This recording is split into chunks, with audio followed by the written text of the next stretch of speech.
Mis Aifric Mac Aodha, bhfuil an buchas a Gabháil le Simon Ó Foileáin agus leis an gheamartóir a bhaine as an gcuir seo chun páirteach lecha sa trasnú. Is brean rud é fallí nua eáil Jerry hir agus is even go jóíd na fallíonn seohan timpeall tímálaí. Táimse chun roinnt a grá léh de aon rúthar ó bháin agus beidir go gréachnáin an sin le písa beagánaí níos fuide. An Dara Rose. Ní fuil an chrá ná fuil a báil le fáilinn taofa deire scríoba. Deanna an chrí más bocht ní buí. Blá na blaime ar na feime cearta ar nádóir. Mas le táile sop na gáide súla in áide cosce. Ach a chara os buí an tadara ná séin fastíam an fíoch an dearige. Surplus killing. Croc na holinna a chum an tíirme hús, an marú haar cailg, an túl haar de chuid. Riamh an crocach bailí sealaga locht creche, galar an chró agus slad an vadra rua. Agus lá a fálam faoin arc is arc sin, mé daon thuras a ggéire mo chub hain a neartú. Ach brabog tamall eile níor léamh le fánaí. Stillas a ríis ar an gusla, ar imlar a hain de bhéalagus, ar an tagart an, de chlán is sné. The a Heirdre, taken in hand by sundry ecstatics, rouged and raddled, enamelled and eaten cropped until Nisha himself would neither recognize nor acknowledge her. Is siúdlum san immertlo, mé á saoú haar lár, an dá húl bail gompu, in a lí gomána, ní ar Nisha nor seo ach ar anla. Chomar a chéile is atá drathóir is drathóir, fear is fear, agus gan an tosach geall amach, ach an fíoch an dearige is an dul ó bha.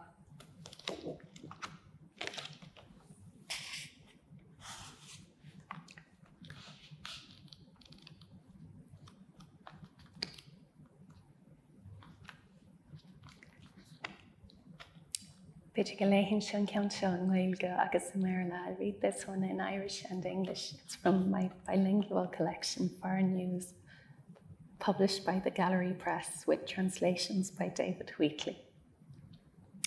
Iarachal.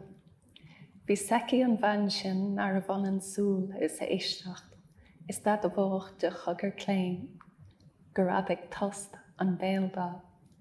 Subpréachan a deirtaí le ban a chathach farhai, pís a trí a dúirdaigh an chuí, nor nar go beacht don éanaí.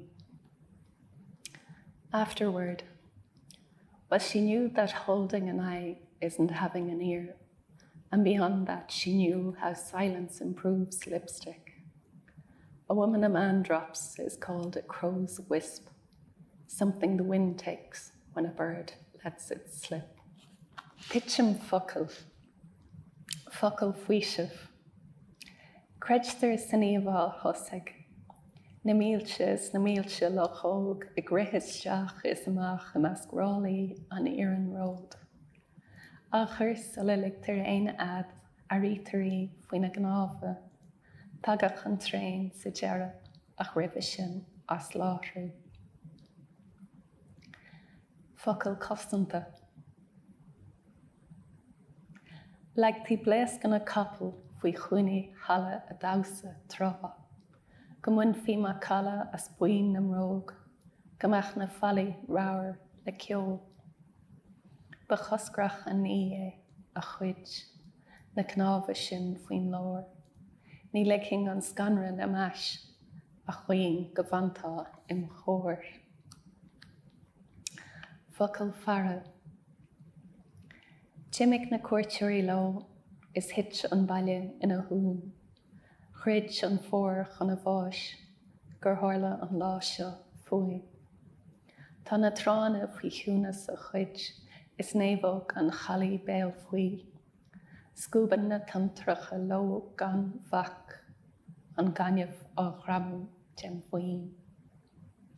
A focail scoirt, ní chruthann sé mo chrí ní smó go gasfar láirt ban daon go bhála, anam lán nó fears go láire. Teachmid le chéile I dárna faoin gcathair, is tigfar duitse rómsa a chuid, gur bé an tá an tráisle aithne.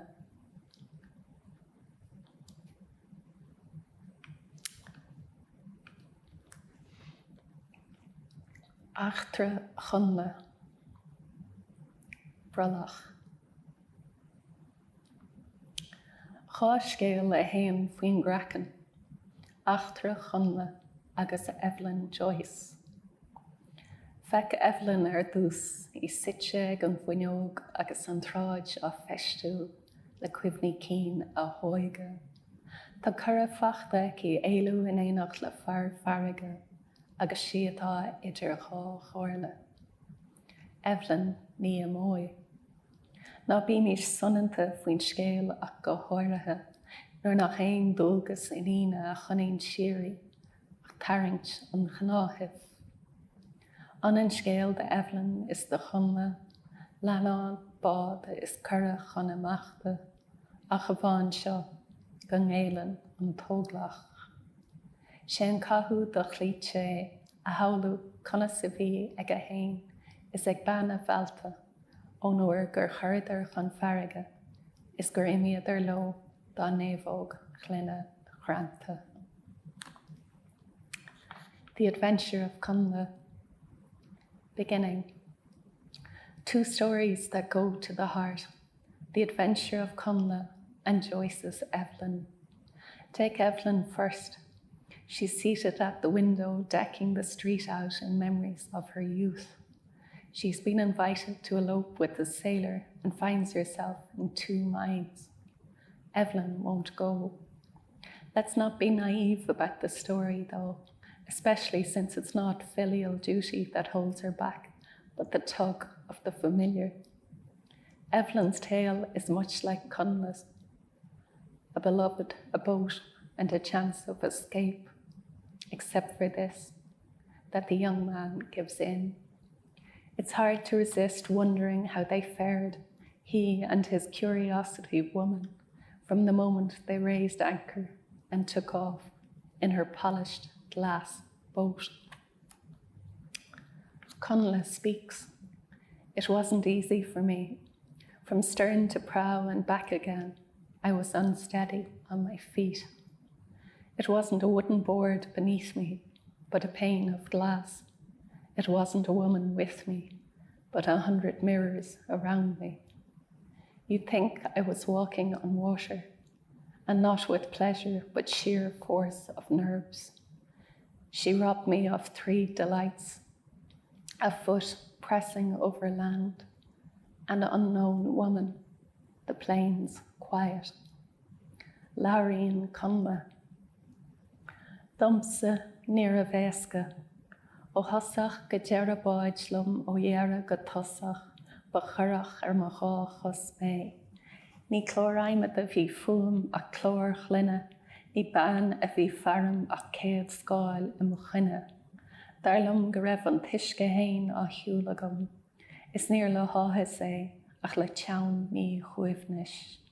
Tríomhnas a chuil siarm, lú halamh, ban gan aithne, machara balamh.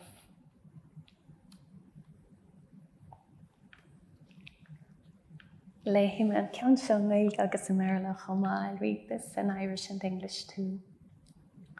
Gabháil Syrinx. Crehan an solas chorran an locha, rihan an chealach gen chearcail ro chomha. Stoppen fad spére van Aifric cheann, roppen na linner inach na ground. Fellen an tamall de cheoran na luchre, kellen an hiúseog, tosach an bhrócha. Ligam wem la Hampshire picture sean na brinile, ní chéileann siad aon airn an I cheasan ina chuine. An olbh ná ní scaoileann ach adar chlór tinal, I láthair na Gabháile, ceiliúir si is creithin. The taking of Syrinx. Light flickers on the face of the water, and the moon flies its glamoury circle. A length of unmoored sky defies strong snares, and the tree's weave is torn by lustre. The whole sets off the rushy edge, the narrow bounds where the river bank ends. Over time, I develop this picture of the girl.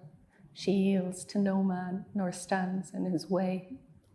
A woman won't breathe unless ready, between words. At the sight of ambush, she sways, transformed.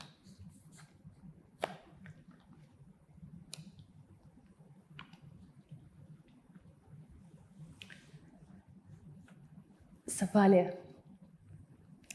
Tá in éireann fan inis ann, a léon sleachta de athair a leanán, ceann na leapan a fógartíorthaí labhairt amach, nach labhrófa amach. Is a chaitheann go minic sa clinic, omláin an lé, le hinnín bhán an chráithíal, nuair a atan a béal le ceallaigh. Eiceise tá agus níl amach dwaith. The ad a glún hain an glún fertil is díomhí deire, an fantrach de flúchach glór a bhar, le háiristí an d'irtil. Ní chluisimthú John a deirech a mamó, an tuiscáh rostú daon turasaici, is í a cuacha éagsúla le cúil na tine, mar bheith pársa ann is subal túithe. The English version, at home. Now and in Ireland, a woman is reading to her sweetheart's bedridden father, the head on the sheets imploring her, speak out, won't you? Open your mouth. And spends whole days at the clinic with her lover's darling daughter when her lips swell with stings. She must and she must not walk out. However far she's come from her roots, she's off their stock in the end. Women wise enough to drown their men's words with the sound of a tap.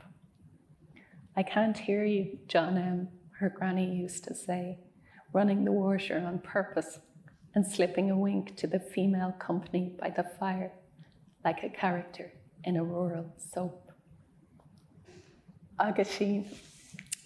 Níor eitiil an tain inniu go rugadh, níor thraig éonfach cur cóg, níor hiúil an nón faoin gathirthóir, an chathirthóir níor dóch.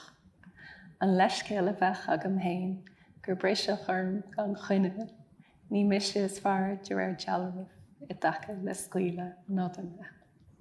Ná tógtar ar mé móige, nar higas an tealach ón tine. Tá an amagam tosú as an nuair, dá le cuireacht leis an tán tuile. Agus beidir go gréachmhain le dáin, go dánaí níos fuide. Bhí legan meid na seanlaí na cailín bréagach na mráthirtha, agus má bhí cuireann éigean na déanamh an galín bréagach, agus an cuireann sin le go bhelaí aici. Bhíoh siad cumann leiscéalta a rá raibh si díreach artí an bart dhéanamh. Fuair duine tine bartha an ceann is fearr ar hí láháin áfach, mar díofaí sé de an raibh na leabhar nite fósacha, agus ar san cailín bréagach marbad nach go raibh si díreach artí na leabhar inní. Léigh mé sleacht as an dáinse inis. Cailín bréagach na mráithre, glúis. Aonaíonn máll trílach an daracha le dómh, sna nótaí cúil an nád. Na leabhar nite chuair a thosach, a fáisna fola ní bhean brómh. nó go dtugtar sna gnámha go bhfuil an saoil láimhe le cur ó aithne, ní fear ann hain an tulc. Rome is imimethíag I bhuineoga na Spáine, conaíonn cos ar choslam, cailín bréagach na mráithre. Ní an leabhar an tordú a rugarthaí le héifacht, gur sciormhaithe gan smaoinemh an gnáthfort an sean éithach, bhí sí, dúirt sí, ar tí an bart a dhéanamh. Ní chalín gur bhí na meile an scrata sléir ó bhaile, ní cearc cholúir is cuileachí, a peocha ar a chéile dóibh sna cosa ar an bobal. Fós hain tagan is imíon orthaí uair na hachanaí, uair an glanhaí an thuirse, ní anhaí bícínse de a marga úd a héagach taig le tarabha, a go bhfuil si, deirsi, ar tí an bard a dhéanamh. Tásach an chrá leabhar níos buige, chan chomhair na corp neamh ilte, anata an éil a bhainte as cloch, anata na tinte adú faoin loch. An gabhagam taobhhirirde is siúl le fíor faoi bhróga, críochnaíonn si an lá seo I gceantar leir sa ggóbhíoch. A chaird le loch sire is a gáráte tosaí, Calín breagach na mráithre, before an séhir I a bhrostú. Beag bídeach faoin iscirín, an leirscáil chlú ar lethe, na bíalainne faoi dhéidean is faoin na scarídí na gealbhain. Imíonn si an sin agus mar bhailirte ar an gleachta, faigheann bara gruaige ní ón ruigire ach ón marbóir. Ar le chuúlann leis tá papa éanaín, lámh clasí tine les muid an séasúr. Ní cuairim iad a hain le chéile, teas ná fucht ní aíonn sé sna néarbóga. Is scaltar ar an gúis sin crackan customéire, aníomú ar san pharóid. Fultnam ná bartar na beagana le deanta chéile. Is an scáb I aig an scáthán amach iad Jennifer Rómhór, Jenna tlíthe. Paradoxa ann as an bharbóra, gur ban an díhil agus díhil. Brontanas ó dhé gach anmhí rion ar thaobh an fóthir, an chráineog is na spíochaí floch ag clocha sneachta sa ggóbhíoch. Chobog tláil is nain ribí gruaige, is scúb seanamh ná, is písa síos waith, an dá chlús ar bear, an íochfracht is scód leithí, an conaín marmh áirge. Is cumann siad na conablig a ggó leis scéalta, mañana a bhíonn siad, mañana a mórchuid.